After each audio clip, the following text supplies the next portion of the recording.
Então, vamos agora começar com a nossa segunda mesa sobre os literatos, que são figuras importantíssimas na semana de 22, o quanto eles contribuem, ou quanto eles afirmam uma determinada modernidade literária no Brasil, e quem eles esquecem, não é?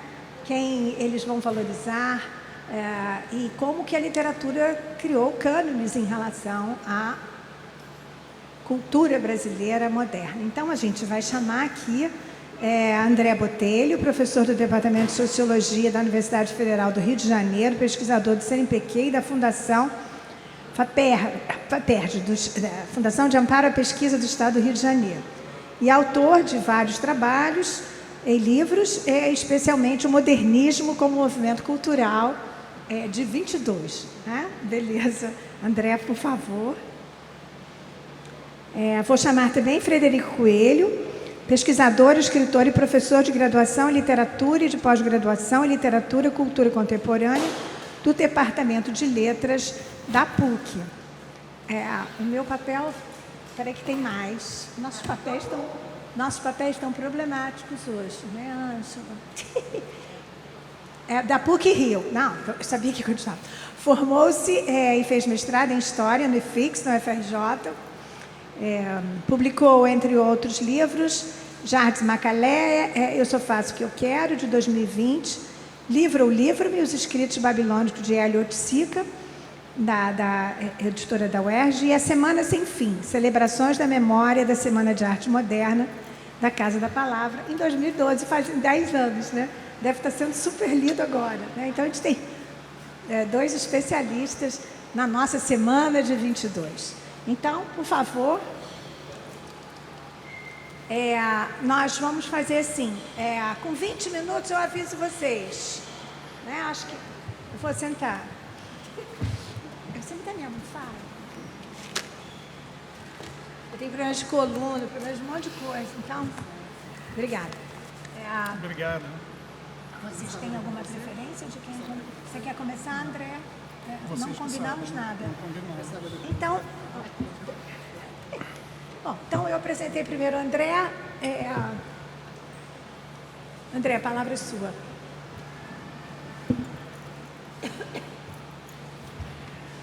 Boa tarde. Eu queria começar agradecendo muitíssimo ao Museu do Pontal, Casa do Pontal, a Ângela e a Marta Abreu pelo convite de conhecer esse lugar incrível, parabenizar a Ângela pelo trabalho impressionante. Quero voltar muitas vezes. Agradecer também a oportunidade de estar na mesa com Fred Coelho, que, enfim, é um colega e amigo e um crítico da minha preferência. E, enfim, dizer que Fred e eu estávamos brincando, enfim, querendo que essa efeméride passe para a gente conseguir chegar até o fim. Voltar para 2022. Exato.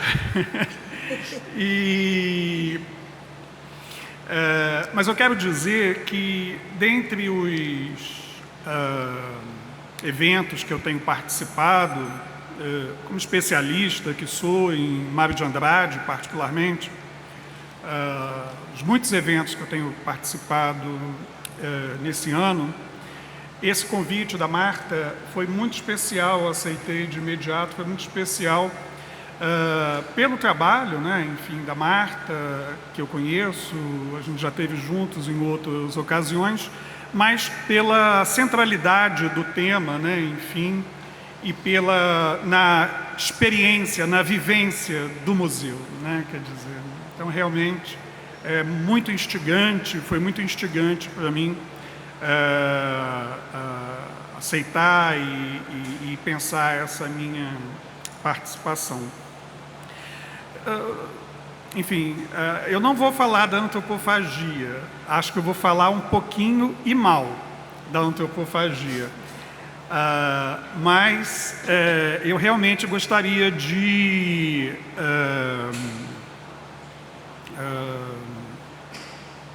lembrar um personagem, um protagonista, sem dúvida central do modernismo, e que foi monumentalizado, né, Mário de Andrade,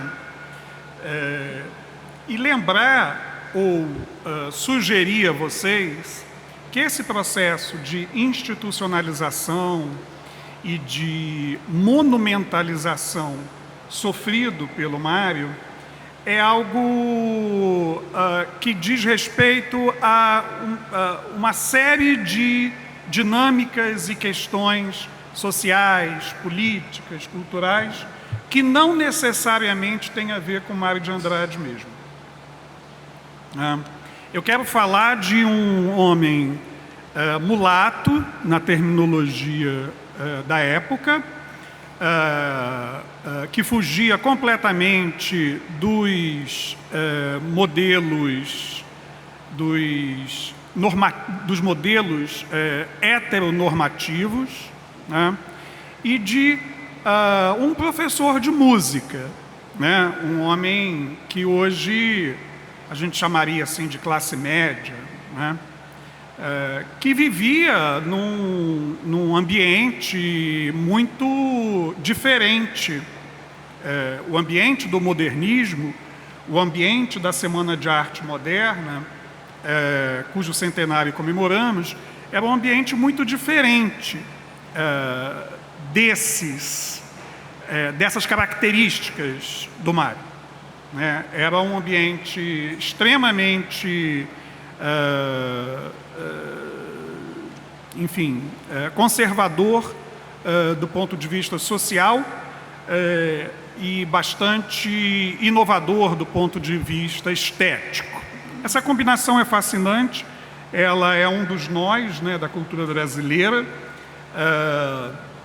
Eu não vou me propor hoje aqui, a gente pode até voltar a falar eventualmente na conversa, no debate depois, mas o que eu gostaria de ressaltar no Mário de Andrade, essa relação dele, né, até como uma homenagem aqui ao trabalho da Ângela e ao espaço, essa relação dele tão erótica no sentido pleno da palavra com a cultura popular, né? E como tem dito minha colega, nossa colega Eliane Robert Moraes, que acaba de publicar uma seleta erótica do Mário de Andrade, num momento como o que vivemos, em que Thanatos nos domina, lembrar Eros, trazer Eros, é uma afirmação da vida, uma afirmação da potência, né? Enfim. E o Mário de Andrade tem essa relação, né, com as culturas populares, que naturalmente é uma relação, como não poderia deixar de ser, aliás, como não pode deixar de ser, tratando-se da gente, uma relação muito ambígua com as culturas populares, né? Mas ele tinha uma espécie de abertura muito,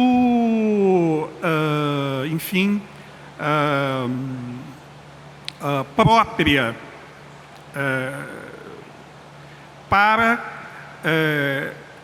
práticas e valores e expressões estéticas também, que à época eram não apenas estigmatizadas, mas muitas delas criminalizadas, né? E o Mário o Mário era um professor de música, né? É um pianista frustrado. Ele adquiriu em função de um trauma familiar, ele adquiriu um tremor nas mãos e teve que abrir mão, então, da sua carreira de musicista e se dedicou a estudar a música, né? E o Mário tinha uma proposta muito diferente de relação entre erudito e popular. Por que diferente?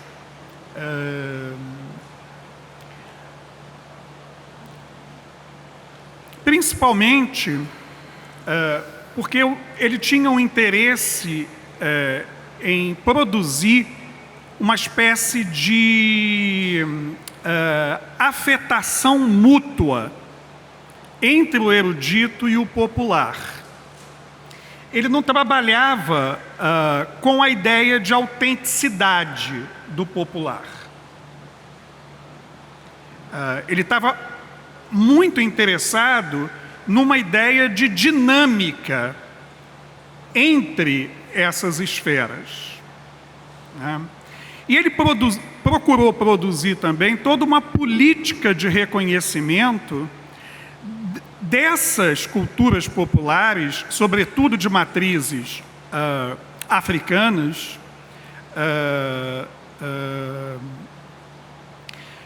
um reconhecimento da dignidade dessas práticas culturais e dos seus portadores sociais, dos homens e mulheres que praticavam, que viviam e davam vida a essas práticas, mas com um interesse, sobretudo, pelo problema, pela dimensão estética que essas práticas traziam. É conhecido, já foi dito, enfim, né, que o Villa-Lobos, por exemplo, é uma espécie de pesadelo para o Mário de Andrade, porque foi o compositor que aparentemente mais longe levou a proposta do Mário de Andrade ao dar visibilidade a toda uma gama de cantos, de musicalidades, enfim, de práticas musicais populares, né? Mas, ao mesmo tempo, o Mário considerava que o Villa, eu não estou dizendo que o Mário está certo, mas ele considerava que o Villa tomava mais essas expressões populares como temas, como citação, quando o que o Mário queria é que os compositores se deixassem interpelar esteticamente pela potência que essas outras linguagens traziam do ponto de vista formal, do ponto de vista da estética, para mudar, enfim, a oposição entre erudito e popular. É claro que, para a problematização sobre a relação do erudito popular, ela não é enfim, ela não foram todos os modernistas que se preocuparam com ela. Há até valorização do popular, mas sem a relação com o erudito. Eu acho que isso revela, entre outras coisas, que o Mário de Andrade é um autor que está pensando não apenas as diversidades culturais, mas também os processos de desigualdades sociais. Ao colocar o problema da relação entre erudito e popular, ele está problematizando isso. Mário de Andrade foi o primeiro do que hoje nós chamamos de secretários de cultura. A primeira vez que se criou esse cargo, uma agência do governo, enfim, para cuidar da cultura, foi em São Paulo, em 1932, e o Mário ocupou esse cargo de diretor do Departamento de Cultura. É muito interessante e muito preocupante também, Marta, que muito do que o Mário de Andrade fez à frente do Departamento de Cultura ainda hoje seja valorizado como iniciativas pioneiras em termos de políticas públicas culturais.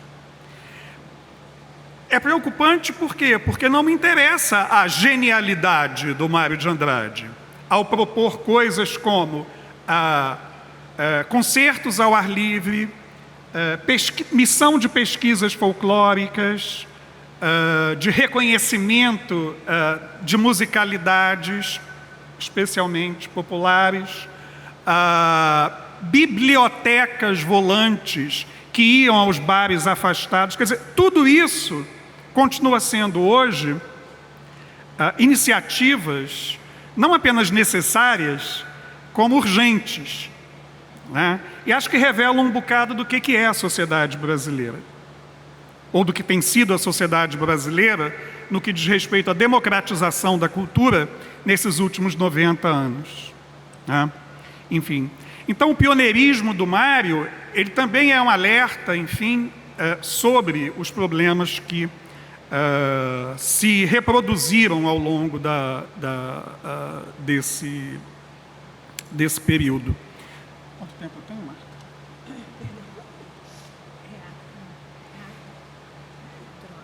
Você tem? Tem mais 7 minutos. Obrigado.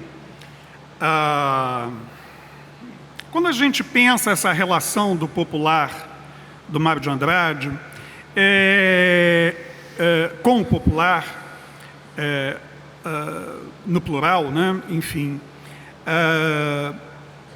eu entendo que ele tem um lugar muito particular, ou melhor, muito próprio, nisso que a gente chama de interpretações do Brasil.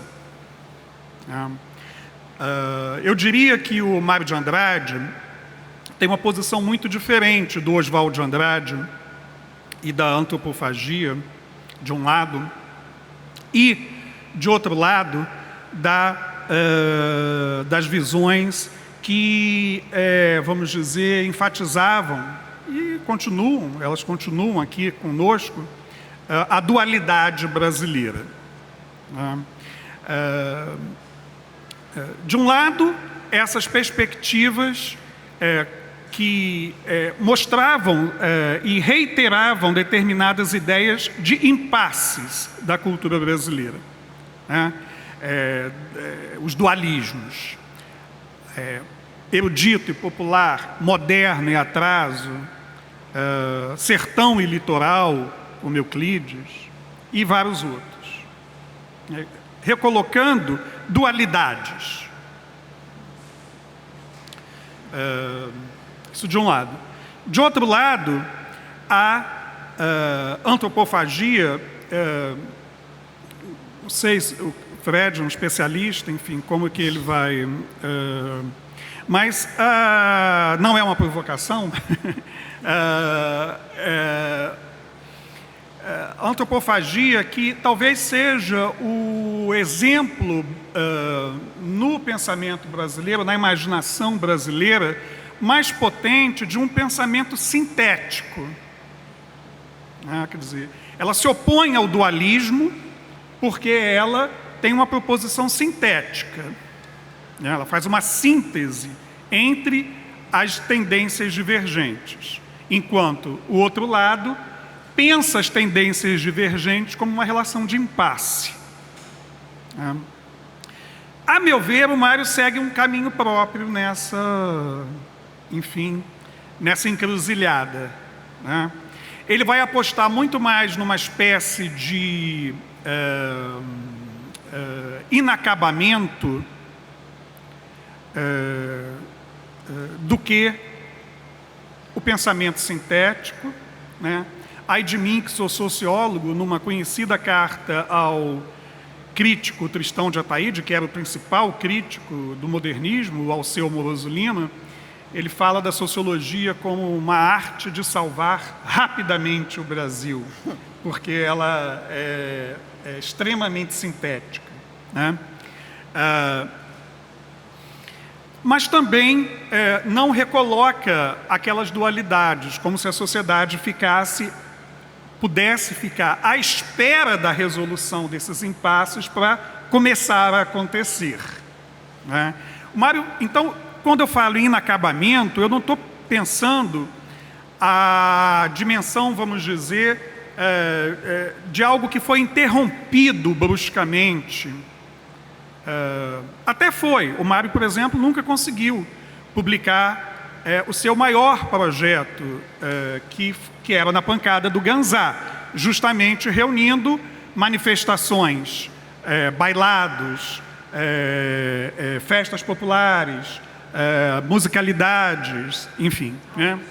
Que só a sua discípula, né, Oneida Alvarenga, conseguiu fazer depois da morte dele. É claro que ele foi interrompido, que ele tem um projeto interrompido, não apenas pela morte repentina dele, mas como eu e o Maurício Reus discutimos nesse livro que acabamos de lançar, pela editora Vozes, foi interrompido pelo Estado Novo, pelo autoritarismo do Estado Novo, que se apropriou, vamos dizer, do tema da cultura brasileira, que trouxe à esfera pública o tema da cultura brasileira, que, de diferentes pontos de vista, os diferentes modernistas, as diferentes linhas do modernismo vinham batalhando desde os anos 20. Né? E, como sociólogo, eu entendo que, como os movimentos, pensemos nos movimentos sociais, né? Nós nos manifestamos publicamente contra uma situação ou reivindicando, fazendo reivindicações que, uma vez acolhidas, quer dizer, qual é o objetivo do movimento social? É que aquela nossa demanda vire uma lei, que seja válida para todos, vire uma política pública, não é isso? Mas é da ordem do Estado, é da ordem das instituições uma espécie de, vamos dizer, enxugamento, de redução daquela demanda que está difusa e presente na sociedade. Né? A mesma coisa, me parece, pode-se dizer das demandas culturais e das políticas culturais. Né? Elas assumem elas atendem demandas, assumem uma lógica, mas elas não representam inteiramente aquelas demandas presentes na sociedade. Porque tem a lógica institucional, a lógica do Estado aí presente. Né? Então, isso já aconteceria em qualquer caso, ainda mais no caso de um Estado autoritário, como foi o Estado Novo. Né? Mas quando eu falo em interrompido, ou melhor, quando eu falo em inacabado, eu não quero dizer interrompido. Eu acho que é uma política, é uma estética própria, que aposta no inacabado, porque o inacabado é que cria a possibilidade de conexão, de diálogo. Ele não entrega pronto, porque ele exige, vamos dizer, uma participação mais ativa do seu interlocutor. Né? Não me parece à toa que, justamente por se tratar de um músico e de um especialista em música, que o tema do lugar de fala no Mário de Andrade seja tão importante. Mas ele não existe em si mesmo. Ele existe em relação a um lugar de escuta também. A música é uma relação. Né? E isso é muito potente no pensamento musical do Mário de Andrade. Né? A partir de onde ele vai ver o Brasil, a partir de onde as estruturas mentais, por assim dizer, como dizia sua prima e grande especialista em sua obra, Gilda de Mello e Souza, as estruturas mentais do Mário, para pensar o Brasil e as manifestações todas da arte, da cultura, da sociedade, elas são musicais. Ele era um professor de música no dia a dia. É isso que ele era. Né? Então, essa abertura que ele tem para o popular não é nem sintética e nem dilemática, nem dualista. Ela é dialógica, é uma ação comunicativa, como eu gostaria de dizer. Né? E, finalizando, eu cito uma fórmula como, em geral, tudo que o nosso amigo Silviano Santiago faz, né, Fred? Que eu acho genial.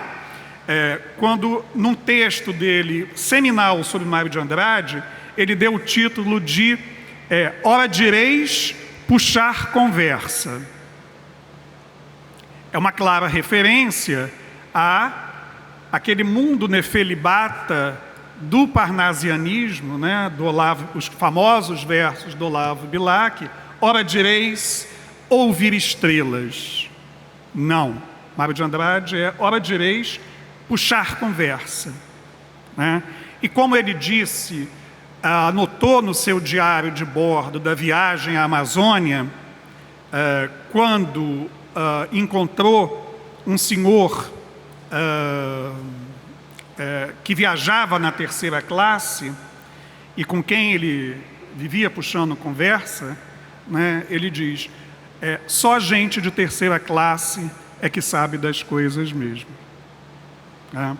Então, é uma coincidência terrível que esse episódio tenha se dado num lugarejo chamado Remate de Males, onde, no município de Atalaia do Norte, onde desapareceram recentemente Bruno e Dom. Mas é isso, né? Ora direis puxar conversa. E a conversa vai levar a gente para onde? A gente não sabe. Não está dado, como no pensamento sintético, não está impedida como no pensamento dualista, né? Muito obrigado, e eu fico à disposição para a gente conversar.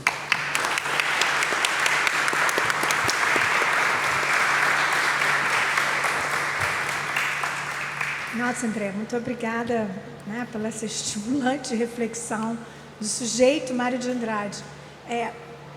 E aí lembra sempre o momento que estamos vivendo, né? Somos professores universitários, pesquisadores, atuantes em políticas públicas, em museus, né, em escolas de samba, e o Mário teve que enfrentar o Estado Novo, né? Essa dimensão. Eu estou implicando com o sociólogo, viu, gente? Porque eu sou historiadora, ele é sociólogo, mas ele chamou o Estado Novo. Quando ele chamou o Estado Novo, é o processo, é o evento que foi fatal para o Mário, né? Mas a gente conversa mais depois. Agora eu vou chamar a Frederico, mas é fascinante a gente recuperar o sujeito, né? Obrigada, André. Tem aqui. Bom, boa tarde. Também queria agradecer muitíssimo, né? Marta, Ângela, Lucas, Sabrina, que trocava os e-mails pacientemente comigo, com as minhas demoras nas respostas, não sei se ela está aqui. É um prazer falar aqui também do lado do André, um cara que eu admiro muito, que eu leio, que eu aprendo muito. A Marta também, que já conheço os trabalhos dela há muito tempo. Eu tinha dito que eu tinha trazido um texto, vi a mesa de manhã e abandonei o texto, tá? Então, vocês me desculpem se minha fala... Não, porque eu achei que aqui realmente tinha um caminho mais interessante para dialogar e o André trouxe algo que eu já estava pensando também. Porque a Renata e a Clarice, na mesa de manhã, né, colocaram uma perspectiva sobre a questão do modernismo, 12h24, que eu acho legal a gente começar assim, várias dessas homenagens, celebrações, seminários, né, que a gente está participando, lendo, ouvindo, sobre o centenário de 22, né, elas, pela perspectiva contemporânea, é sempre bom a gente lembrar, né, o arquivo é algo que ele não é estável, ele não está lá parado, ele sempre é transformado pelas questões do presente, certo? Então é óbvio que eu fiz um livro, quando o modernismo fez 90 anos, uma encomenda de uma coleção que o Eduardo Jardim me encomendou, e a minha missão naquela coleção era bem estranha. Ele queria que eu escrevesse sobre como o modernismo, a Semana de Arte Moderna tinha sido comemorada ao longo dos 90 anos. Quando ele me chamou, eu falei, como é que eu vou fazer isso, né? Eu vou ficar vendo 90 anos, como é que foi comemorado? E aí entra o arquivo, que é impressionante, né? Tem um livro muito importante, né, sobre o modernismo, um trabalho inicial, né, definitivo ao mesmo tempo, do Mário da Silva Brito, né? Semana de Arte Moderna, Antecedentes, E lá no prólogo, ele agradece ao Drummond, porque o Drummond tinha um arquivo sobre as comemorações da Semana de Arte Moderna e do Modernismo.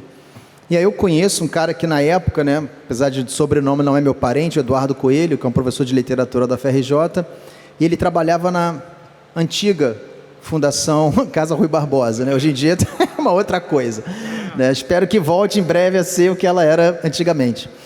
E eu falei com ele, vem cá, você sabe desse arquivo do Drummond? Ele falou, cara, eu acho que está aqui. Eu fui lá e realmente o Drummond, desde 1924 até a morte, ele guardava, recortava, botava num papel, escrevia a data e o veículo de tudo que saía da Semana de Arte Moderna. E eu pude, por isso, né, ter acesso a quase 60 anos, né, do que se falava e conseguir organizar. Estou contando essa história por quê? Porque nesses seminários que existem hoje em dia, que a gente é convidado, muitos deles, a premissa, né, contemporânea para o olhar do arquivo é justamente a gente rasurar, ou a gente repensar, né, ou a gente olhar com outras perspectivas o que foi a Semana de Arte Moderna e o que ocorreu naquele momento. E é óbvio também que, como historiador, eu estou entre historiador e sociólogo, mas eu sou historiador de formação que dá aula de literatura e gosto de pensar sociologia. Então eu estou bem aqui nesse trânsito, né, digamos assim. Quando a gente pensa do ponto de vista do hoje, e a Semana de Arte Moderna enquanto um evento que a gente está celebrando, é óbvio que ali a gente está traçando genealogias, não é isso? Como se ali fosse o começo de algo, né, que a gente tem que lidar dentro de um centenário, um arco de 100 anos, e que certamente, fico brincando, que se muitos dos modernistas estivessem hoje em dia olhando, eles iam achar um saco o que estariam falando. Tem uma passagem engraçada do Manuel Bandeira, que em 1952, um jornal aqui do Rio o procurou para que ele falasse dos 30 anos da Semana de Arte Moderna. Isso está na manchete do jornal. Ele diz assim: olha só, estou de saco cheio desse negócio de Semana de Arte Moderna, quando fizer 100 anos vocês voltam a me entrevistar, né?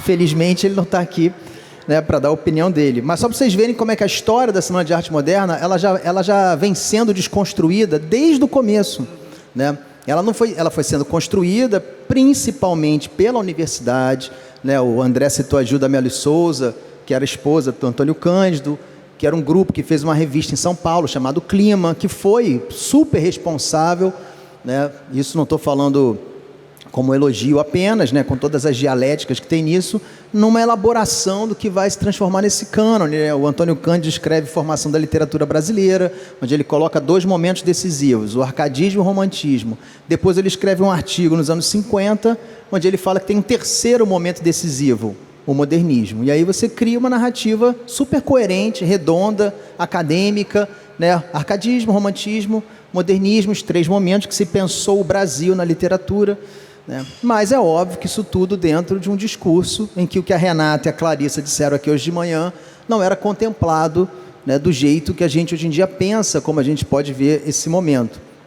Eu gosto sempre de trazer uma situação interessante, né? Em 1917, falando em genealogias, é um momento para a história do modernismo importante, porque é quando ocorre a exposição, dezembro de 1916, janeiro de 17, ocorre a exposição da Anita Malfatti, em São Paulo, né? Uma exposição de pinturas, ditas na época de vanguarda, expressionistas, etc. E ali, né, com a reação, ou com a ação, digamos assim, né, de um artigo do Monteiro Lobato, no estado de São Paulo, que não tinha esse título, mas ficou conhecido como Paranoia ou Mistificação. Ele, basicamente, o que ele diz é que a menina é boa, mas que ela devia voltar a pintar coisas de menina, né, de uma elite esclarecida, que aquilo que ela estava fazendo não era arte, não era pintura, né? Ela era boa pintora, mas estava gastando o talento dela com coisas, né, que não eram arte. Isso para ser bem sintético e legal com o Monteiro Lobato nesse artigo, né? Esse artigo detonou uma espécie de articulação de um grupo de intelectuais jovens, um cara, classe média, né, mulato, como se dizia na época, que conhecia, ou foi conhecendo aos poucos, né, pessoas de diferentes estratos sociais, mas alguns deles de uma elite, né, de herança, ou não tão herança assim, cafeeira, etc. e tal, que era o Mário de Andrade, Oswaldo de Andrade, Tarsila do Amaral e o Menotti Del Picchia, né, que era um cara também importante na imprensa paulistana dessa época, que junto com a Anita forma o que se chamou nessa historiografia do Grupo dos 5. Esse grupo dos 5 é que começa a mobilização na imprensa, né? Saraus, encontros, primeiras publicações, que vai culminar 5 anos depois, na semana de 22. E aí, na semana de 22 seria uma outra conversa, que eu sempre fico brincando também, que as pessoas esquecem que a semana de 22 não caiu do céu, né? Tinha produtores, tinham pessoas que tinham que correr atrás, divulgação na imprensa, levantar dinheiro, porque, assim, pra gente hoje em dia, um cara como Graça Aranha é uma rua, né? No centro. Graça Aranha é um dos caras mais importantes da cena intelectual brasileira daquele momento, e ele foi chamado para participar da semana. Em show, hoje em dia, a gente fala que tem que ter o headliner, né? A banda que vai chamar o público. O Graça Aranha, a Guiomar Novaes, uma pianista que tocava Chopin, ela era super importante, muito mais importante que Oswald de Andrade, Mário de Andrade. Enfim, só dizendo que essas histórias têm mais camadas, né? No mesmo ano de 1917, aqui no Rio, aconteceu um outro evento, né? O Donga, né? Ernesto dos Santos, ele grava pelo telefone, né? Lá nas Casas Edison, que seria depois, né, a origem da Odeon, etc. Bom, essa gravação do Donga com a letra do Mauro Duarte, né, uma música que todo mundo, acho que quase todo mundo sabe essa história do pelo telefone, né? Era um pagode de mesa que você tinha um refrão e as pessoas depois enxertavam versos na cantoria do pagode, digamos assim. O Donga resolveu, né, fazer daquilo uma forma musical estável, né, deu uma pauta, porque você ganhava dinheiro naquela época, não era fazendo show, era vendendo partitura, né? E o Donga grava, e pela primeira vez vem no selo do disco o gênero samba para uma música, né? Isso é o mesmo ano, 17, né? Então temos aqui um evento, né? É igual Salgueiro, não é nem melhor nem pior, só é diferente que eu estou colocando, né? A gente tem aqui um evento que é uma pintora que vem da Europa com um grupo de intelectuais dentro de um certo corte de alta cultura, promovendo uma exposição, e aquilo detona, né, a origem de um processo que vai ser o que a gente está comemorando agora com 100 anos.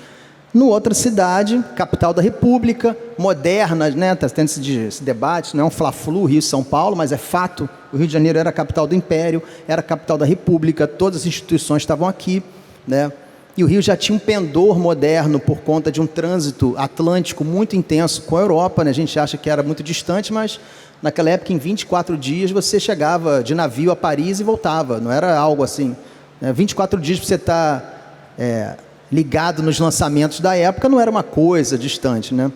Então, esse cara, no Rio de Janeiro, descendente direto de primeira geração de escravizados, não é isso?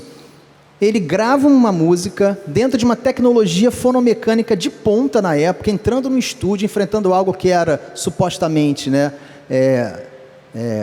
excludente das populações iletradas ou das populações, né, que descendiam da questão da escravidão e do abandono racista brasileiro. Ele grava isso, ele se assume como autor no regime moderno de autoria, ele vende partitura, né, e ele também está aqui até hoje sendo falado, etc. Amigo, parceiro de Heitor dos Prazeres, que também estava nesse universo de compositores, né, de Donga, o João da Baiana, Pixinguinha, depois faz os 8 Batutas, que em 22 vão para Paris também fazer shows, né, que o Mário de Andrade assiste, né, uma apresentação do Pixinguinha em São Paulo, junto com um grupo de teatro na época. Então, só estou mostrando para vocês como que há uma escolha, e essa escolha a gente pode debater as várias camadas dela, de onde se funda um princípio de modernismo, né, no Brasil. E isso tem consequências, e tem a ver com o que o André falou, né? Se a opção fosse o caminho do Donga, a gente falaria de cultura popular numa outra chave, porque ali já era cultura popular ligada à cultura de massas. Ser popular no Rio de Janeiro a partir da questão da reprodutibilidade fonomecânica, né, de você vender coisas no mercado, na mercadoria. O Donga deu esse passo, se transformar em mercadoria. E aquilo não era, né, dentro dos dualismos, etc. Assim, aquilo não era uma situação, digamos, das mais indicadas num pensamento, né, de elite cultural, etc. Já no caso de São Paulo, né, em 24 há uma virada nessa discussão do modernismo, a chamada fase, né, brasileira, né, o momento brasileiro, digamos assim, quando, enfim, estou falando de uma forma sintética, né, tem 1000 camadas, mas a gente pode também definir que foi a vinda de um poeta suíço-francês, que é o Blaise Cendrars, que era amigo do Paulo Prado, né, Na época que a Clarice mostrou aqui, que o Vicente Rego Monteiro estava em Paris, a Tarsila também estava em Paris, esse grupo também frequentava Paris, Paulo Prado, etc. e tal. O Blaise Cendrars, na época, era um cara super bem relacionado nas vanguardas europeias, e ele vem ao Brasil numa visita, primeiro passa aqui no Rio de Janeiro, no Porto, é recebido pelo grupo de modernistas cariocas, não o Donga, obviamente, né? E depois ele vai a São Paulo. Quando ele chega a São Paulo, ele propõe a esse grupo uma espécie de excursão, né? O gringo falando, eu quero conhecer o Brasil, né? E leva um grupo pequeno dos modernistas, Oswald de Andrade estava, Mário de Andrade, Olívia Guedes Penteado, René Thiollier, que foi o produtor da semana, para 2 viagens. A primeira para o Rio, para o Carnaval, em 24, mas o Mário não vem nessa, porque o Mário tinha vindo no Carnaval de 23, tinha sentado a mamona, né? Tinha botado o pé na jaca. Tem um poema do Mário de Andrade maravilhoso, chamado Carnaval. Quem não conhece, lê esse poema. O Mário de Andrade veio em 23, no Rio, para visitar o Manuel Bandeira, que estava em Petrópolis, não é isso ali? Aí ele fala, eu vou só dar uma olhadinha no Carnaval e depois eu vou. Sumiu quantos dias, André? Sumiu uns 4, 5 dias, sei lá. Só escreveu de volta o Manuel Bandeira já em São Paulo, falando, não deu para voltar. E o poema é primoroso sobre o que era o Carnaval da época, né? E de como você tem uma outra leitura de quem é o Mário de Andrade por esse poema, um cara da rua, um cara na rua, né? Digamos assim. Mas em 24, quando eles foram, aí veio o grupo Fórum Mário para o Rio, é quando a Tarsila pinta as telas, né? Ou se inspira para pintar as telas Madureira, Carnaval, tá tudo lá. É quando o Oswald de Andrade começa também a olhar para o Rio de Janeiro, né? Numa outra lente, né? E aquilo vai desembocar, depois eles vão para as cidades mineiras, passam pelo Barroco Mineiro, etc. e tal, e aquilo vai desembocar, né, no que o Mário de Andrade vai provocar os amigos, digamos assim, quando o Oswald de Andrade faz o movimento que vai se chamar de Poesia Pau-Brasil, 4 anos antes da antropofagia, e é a época que eles estão trocando cartas que o Mário de Andrade proclama o matavirgismo, né? O Mário de Andrade dizendo, volta de Paris, aí não tem nada para vocês aprenderem, né? Vem para cá, eu estou fundando o movimento matavirgismo, etc. e tal. Esse momento de 24, começam a acontecer essa entrada, né, da discussão do Brasil, e aí eu vou dar um salto rápido para 28, que é quando a revista de antropofagia é publicada, no seu primeiro número, existe o Manifesto Antropófago do Oswald de Andrade, a origem da discussão da antropofagia seria uma outra fala, né, porque a gente tem que pensar também que existem 2, ou 3, ou 4 antropofagias no Brasil. Existe aquele primeiro momento de Blag, né, de descoberta de uma provocação, da síntese, com interesse por aquilo que era popular no Brasil, não no sentido rural, folclórico, etc., mas aquilo que estava fora, né, do consumo, digamos assim, né, do que seria um certo padrão literário, cultural, etc. No segundo momento, o Oswald de Andrade começa a elaborar realmente um pensamento estético-filosófico sobre aquilo, mas ainda muito incipiente. Depois ele abandona, né, porque em 29 tem a crise de Wall Street, ele quebra, a família dele, né, quebra financeiramente, ele...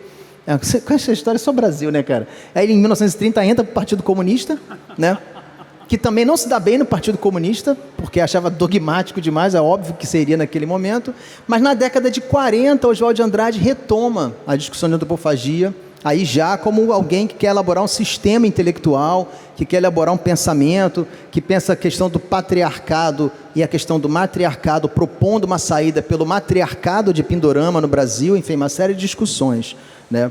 Essa antropofagia, a Renata até falou aqui mais cedo na mesa, né, quando ela falou, a gente tem que pensar quem a antropofagia devora, mas ao mesmo tempo a gente tem que pensar que nessa proposição oswaldiana, a antropofagia, mais do que devorar para dentro, ela é uma forma da gente se pensar na devoração do que vem de fora.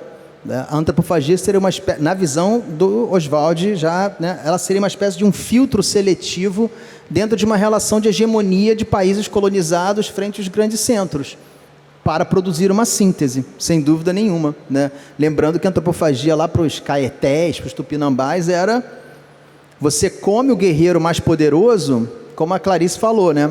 Porque o guerreiro que você está comendo já comeu um parente seu, e no futuro comerá outro, e você comerá ele. Então aquilo não é só uma relação de devoração, é uma relação de metafísica, uma relação de ancestralidade, uma relação de manutenção de uma série de linhas, né, de força da vida, etc. Então, essa antropofagia de 28, né, que ela apresenta nesse momento, ela é fruto desse corte, digamos assim, que 24 produz nessa geração, né? E aí tem aqui a ironia da história, né, que o Mário sempre colocava.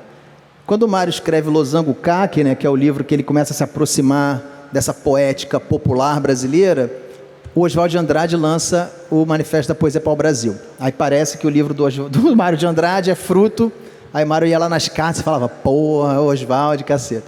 Aí quando o Mário escreve Macunaíma, que é um livro, né, que a gente estaria aqui falando de literatura, é um livro, hoje em dia complexo de leitura, mas que no entendimento da época, talvez seja o primeiro momento literário brasileiro em que um tipo de síntese disjuntiva, como diriam os filósofos deleuzianos, né, uma síntese que abre, digamos assim, é proposta, né? A história de Macunaíma é uma história tipicamente antropofágica nesse sentido, é um naturalista, pesquisador alemão, que recolhe uma série de lendas, né, de populações indígenas da fronteira do Peru, da Amazônia brasileira com a Amazônia peruana, é o Koch Grunberg, né, o nome desse alemão.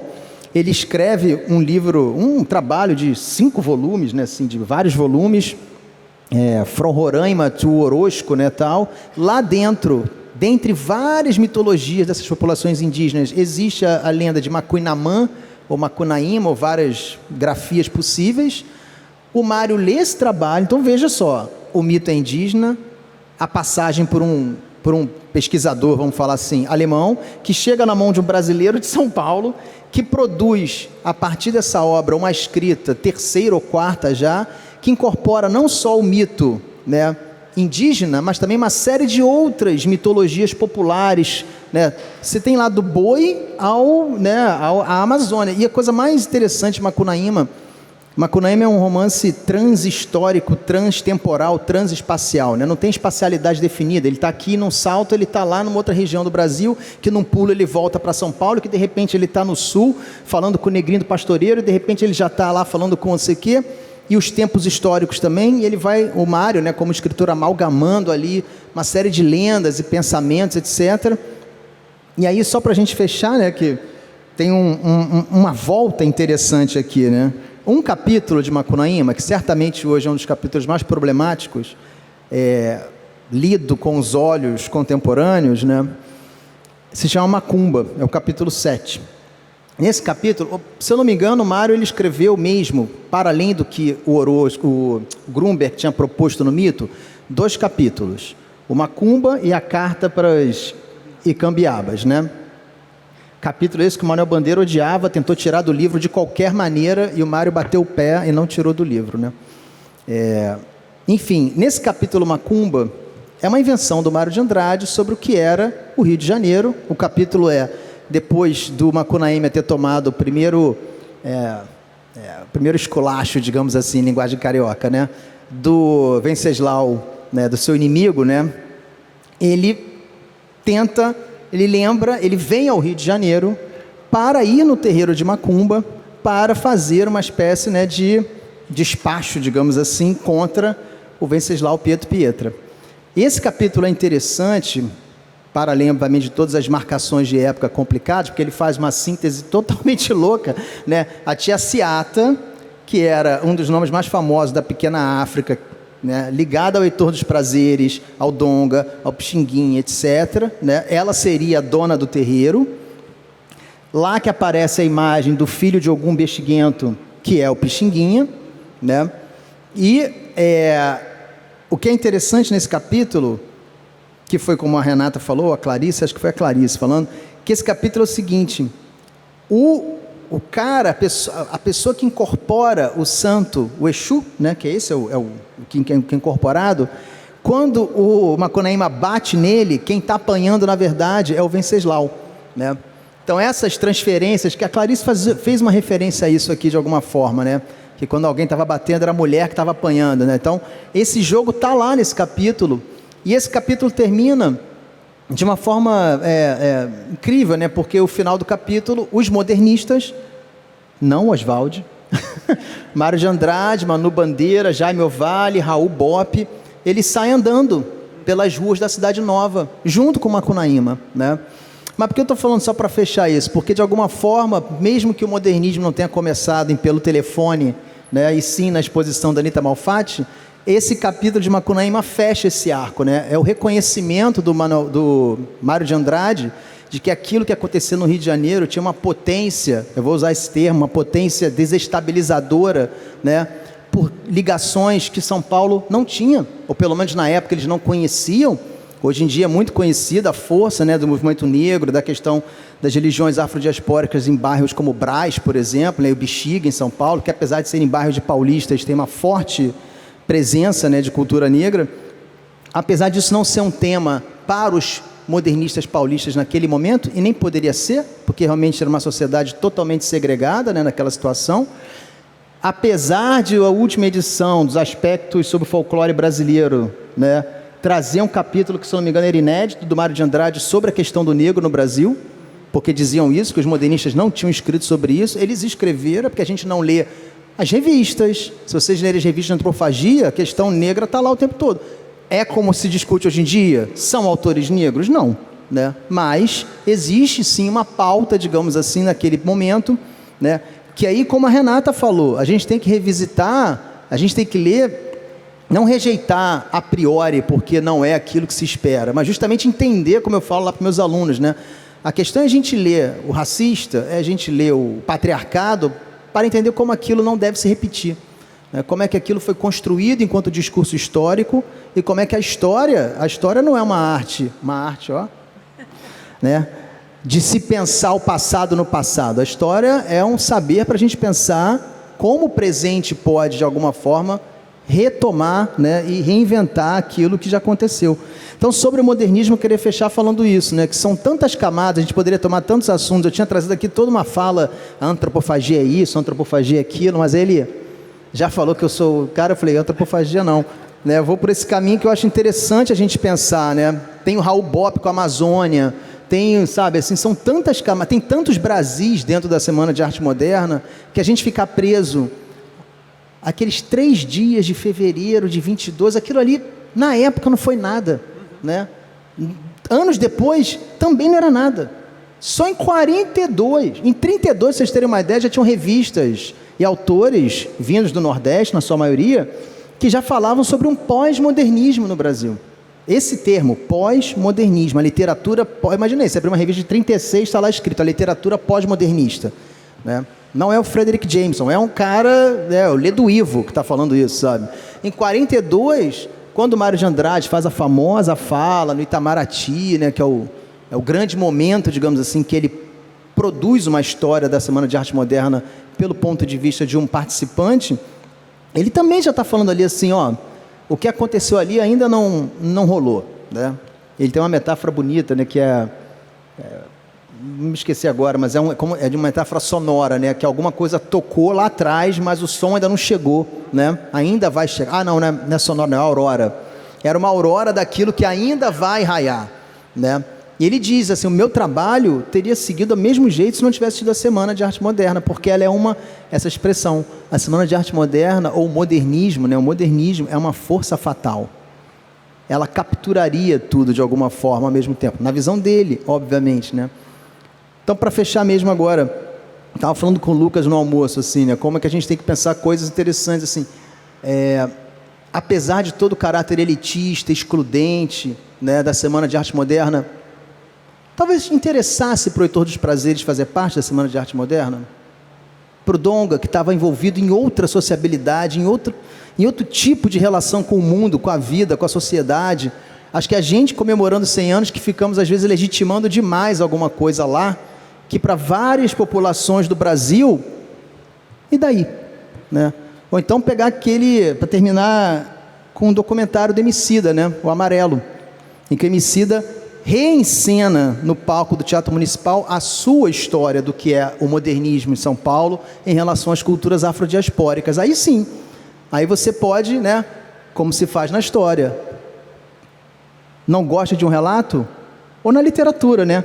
Proponha outro relato, né? Acho que é isso. Obrigado.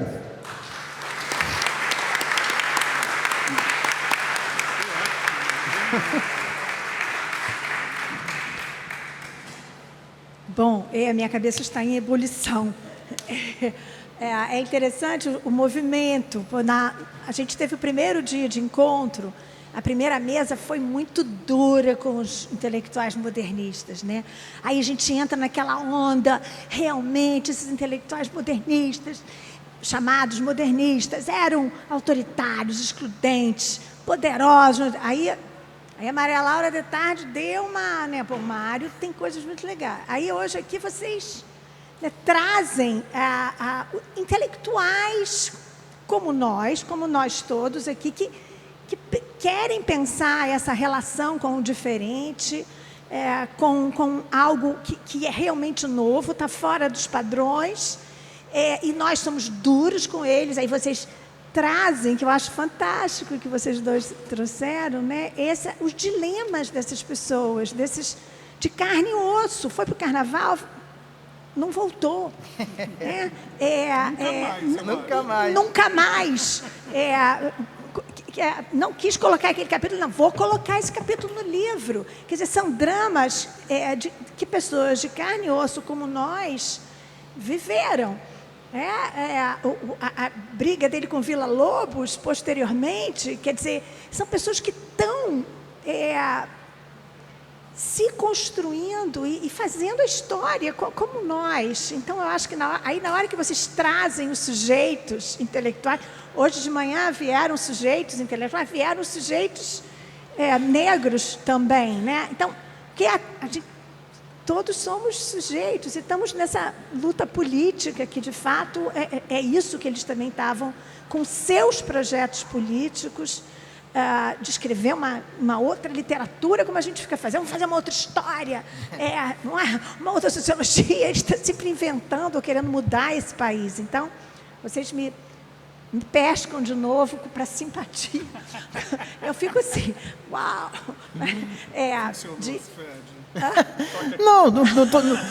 Não vim aqui passar pano não nos caras, entendeu? Assim, a gente só tá... Eu só quero...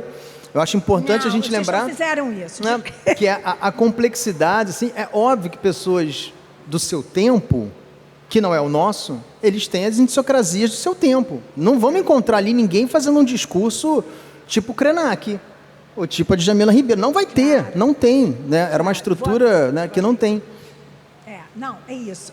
E eu só enfatizando duas...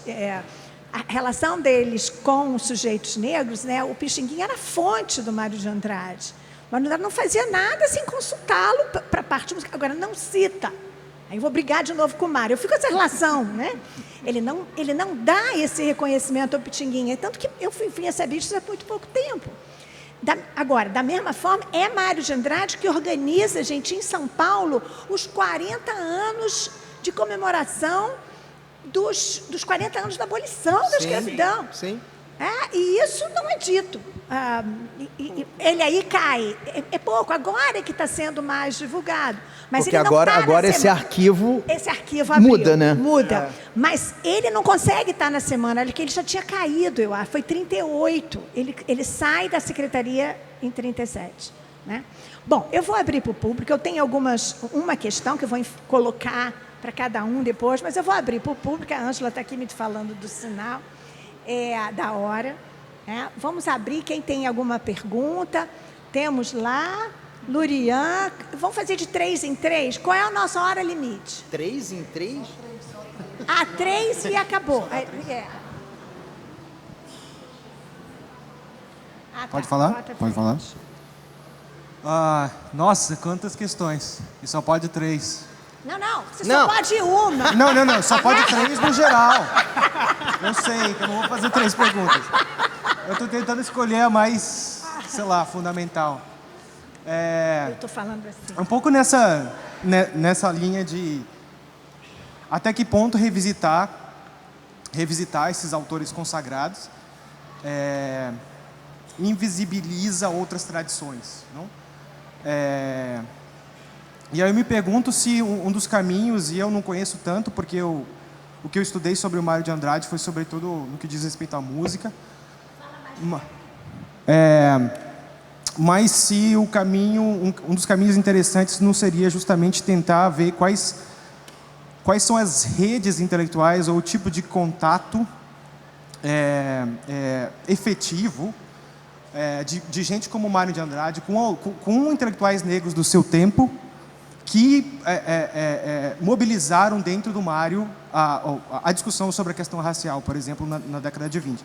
E aí eu estou pensando principalmente na rede do movimento negro superorganizado de São Paulo, dessa época, e de como que as ideias sobre modernismos negros mesmo que circulavam pelo mundo e chegavam a São Paulo via essa rede de movimento organizado, com jornais, etc., não impactavam essas discussões.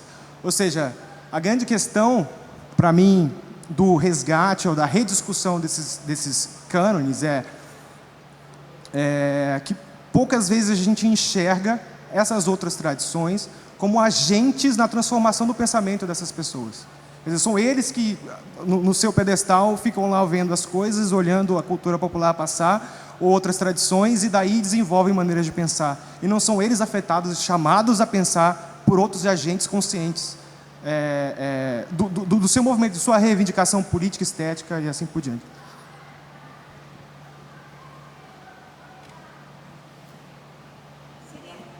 Seria legal que quem pergunta se identifica, também é legal, né? A Lurian, eu identifico Lurian. Lurian, doutorando, quase doutor lá da UF em História, vai falar daqui a pouco. Olá, boa tarde à mesa, eu sou o Bruno. A minha pergunta vai por uma coisa que os dois falaram e que mais cedo eu também ouvi na mesa, que é a questão da atração, o Eros. Numa das cartas que Mário escreve pro poeta Bandeira, ele diz: desculpa, Bandeira, fui pro carnaval e gozei demais. É isso.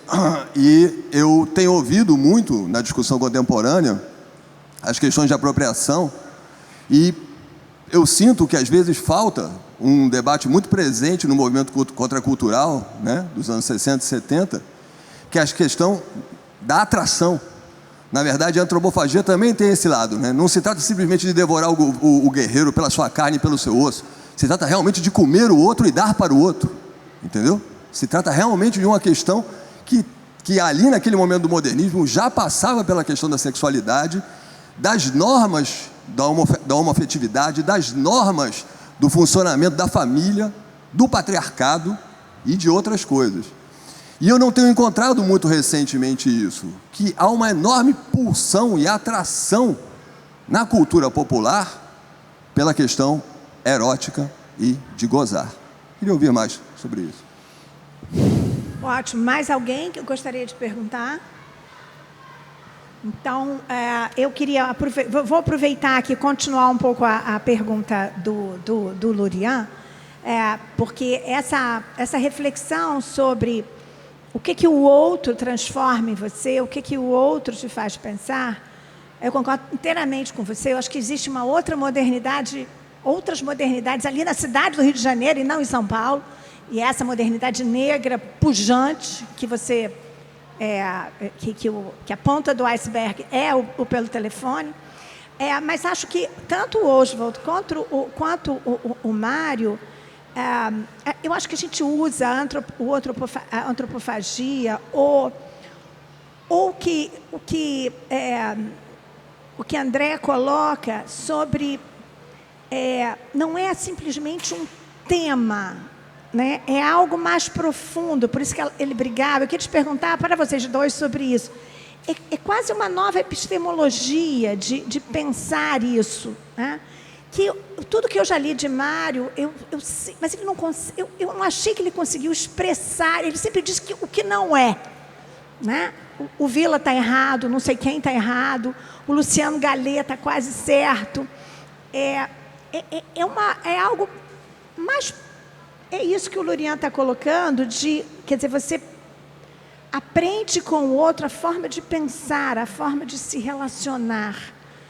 Seria algo, porque a antropofagia é uma coisa muito mecânica, muitas vezes, e eu acho que talvez não seja. Queria só que vocês falassem um pouquinho mais dessa percepção, que é quase filosófica, de lidar com o outro, né? Desse diálogo que você falou.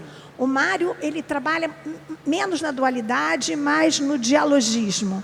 E Como isso transforma, porque quando a gente vai lidar com artistas populares, negros, quilombolas, eu me transformo o tempo inteiro.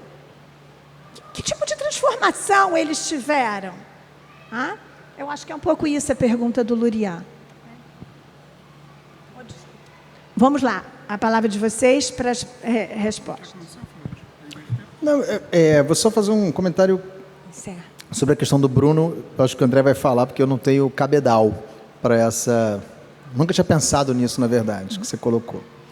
Sobre a questão do Lurian e da Marta, então... Bom, primeiro assim, acho que poucos intelectuais do modernismo tiveram contato com a fonte. Foram lá, né, onde realmente o negócio estava acontecendo. Se tiveram, foi de forma espetacularizada, né?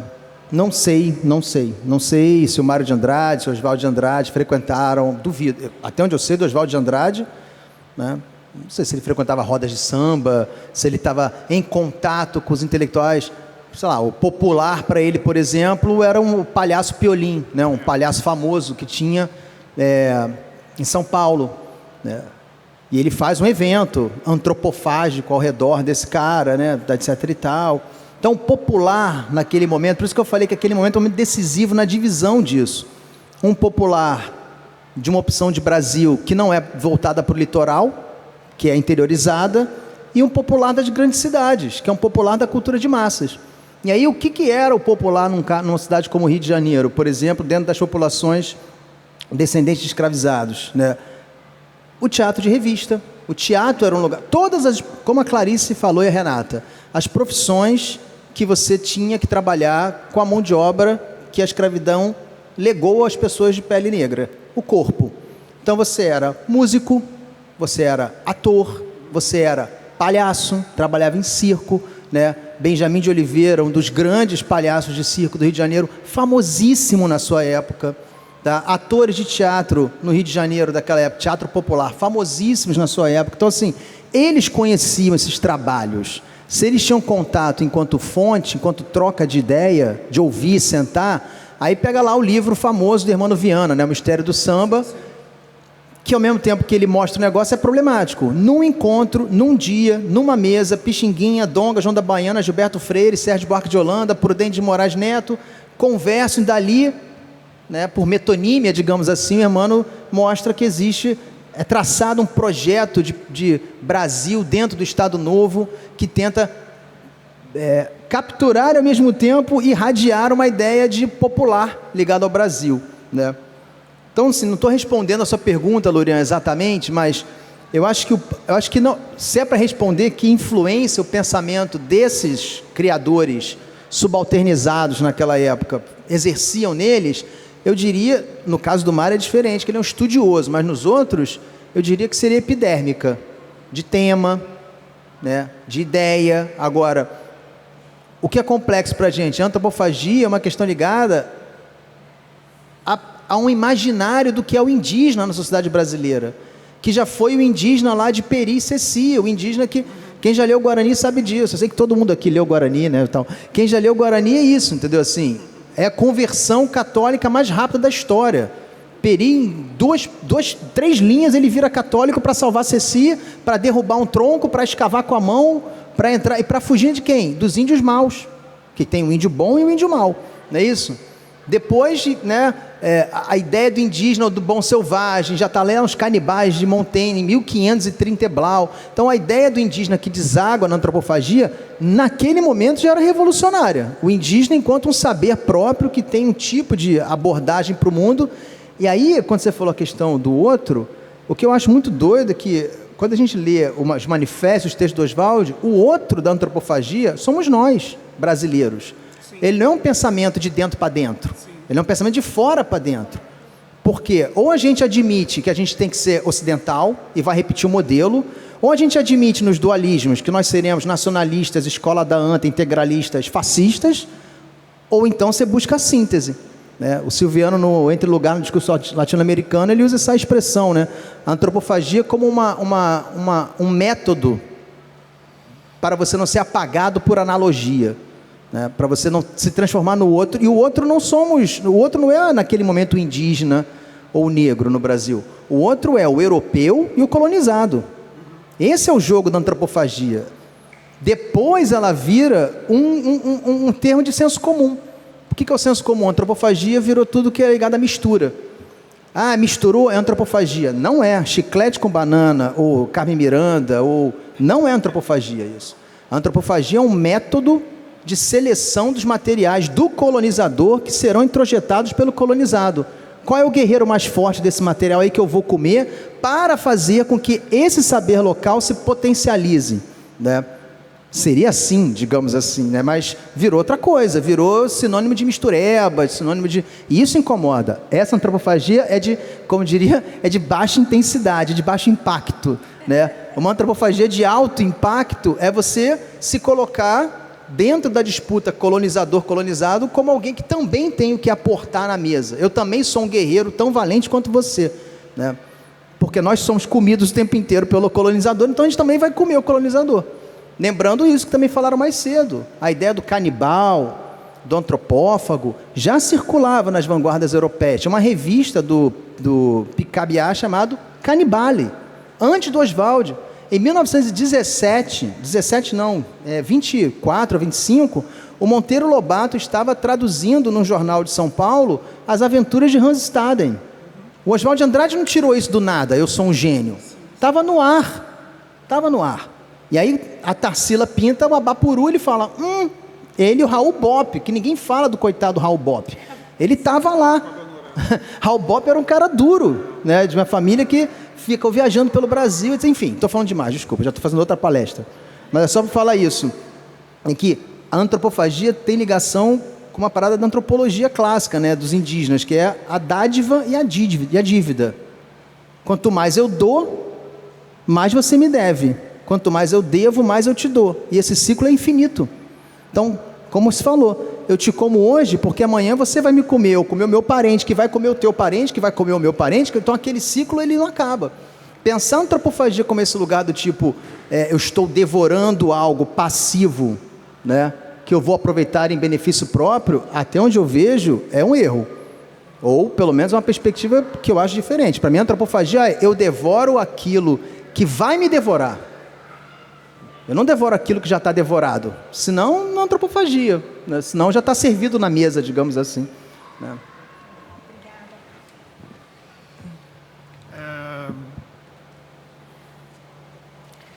Em 1924, como o Fred lembrou na exposição dele, esse grupo modernista vai ao que hoje a gente chama de cidades históricas mineiras, né? Enfim, não existia nem esse conceito, e fazem contato em Belo Horizonte com os jovens, um grupo de jovens do Bar Estrela, enfim, Drummond, Pedro Nava. O Drummond nem era poeta, só vai publicar em 30, né? Alguma poesia, enfim. E ele logo escreve para o Mário, mais ou menos em 24 mesmo, e diz mais ou menos assim, procurem suas lembranças, um rapaz magro, de óculos, tímido, enfim. E aí eles iniciam uma correspondência que é muito potente e emblemática dessa dimensão do modernismo como um movimento cultural, né, que a gente trabalha. E o Drummond se apressa para dizer para o Mário assim, viver no Brasil é um horror, aqui em Belo Horizonte não tem nada, a gente fica esperando chegar carregamento de livro da França, tem uma livraria, eu não aguento mais, o Brasil só tem um punhado de políticos canalhas, enfim, é um deserto, não sei o quê. Aí o Mário responde para ele assim, Carlos, já começa assim, né? Carlos, Carlos, isso é de bobagem, você está parecendo, enfim, que morreu antes de lutar. Eu estou aqui lendo sua carta e descobri uma coisa, que existe, o Dr. Carlos Chagas descobriu uma doença, que é a doença de Chagas. Eu descobri o mal de Nabuco, numa referência ao político e diplomata Joaquim Nabuco, que em suas memórias publicadas em 1900, especialmente num dos capítulos, vai desenvolver, o capítulo chamado Atração do Mundo, vai desenvolver esse tema do desterro, né? O Mário é muito maldoso com o Nabuco e com várias, enfim, pessoas em vários momentos. Eu não estou de acordo com a leitura que ele faz do Nabuco, mas o fato é que ele diz isso, né? Quer dizer, esse intelectual que está, esse jovem intelectual, embutido de francesismo, de ora direis ouvir estrelas, né?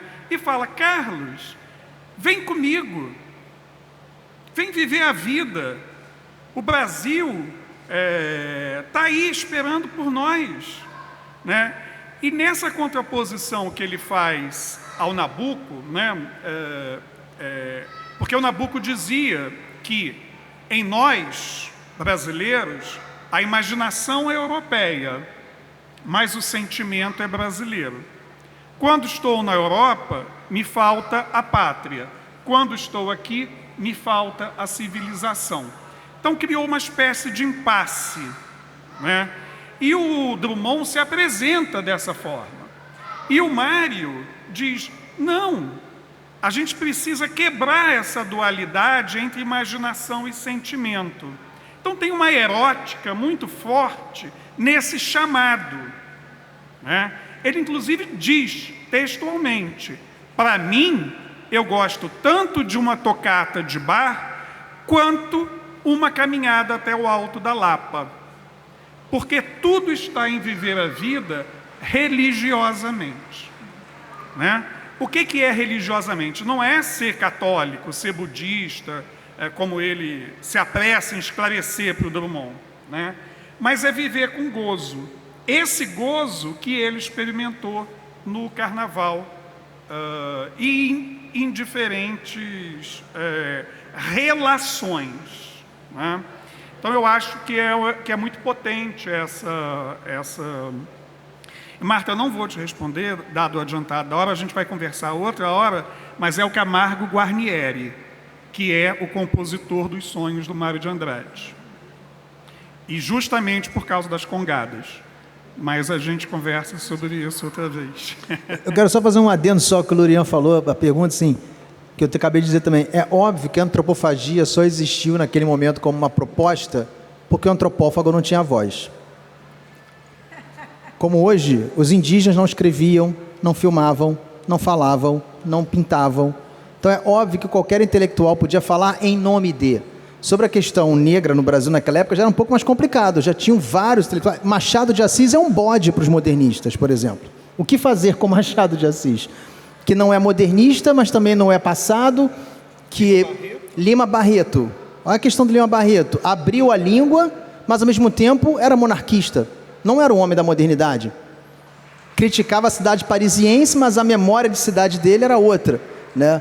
Esses jogos todos aí são complexos para a gente pensar agora. Do ponto de vista da antropofagia, sem dúvida. Hoje seria impossível esse tipo de proposição, né? Usar um termo que vem de uma outra cultura para, né, ou de uma cultura que faz parte da cultura brasileira em outras camadas, para dizer em nome de o que eles fazem, né? Então, acho que isso aí é importante também sempre dizer. Bom, muitíssimo obrigada. Vamos aplaudir, né?